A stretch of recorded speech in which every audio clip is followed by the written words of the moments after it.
Okay, so today we're going to review a charger that I bought off of eBay for about $1.50, maybe $2, I forget. But it's really simple. You just need a USB connector to a device, which I have right here, and then you need a device that needs to be charged. My case is a Touch MP3 player. So I'm going to turn around and show you that there's no battery left. See, no battery. Alright, and now we're just going to hook it up, which is pretty self-explanatory, but I'll show you. Just put that in there.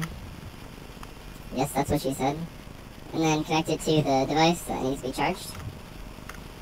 So now you just need to find an electrical outlet, and mine is right over here. Just give me one sec. I'm gonna flip this over and flip that up, which it's actually really easy to take it places. You just stick it in a carry-on bag. It's easy.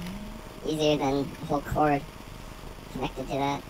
Just hook it in. The red light will turn on, meaning it's not fully charged yet. The green light next to it will turn on when it is charged.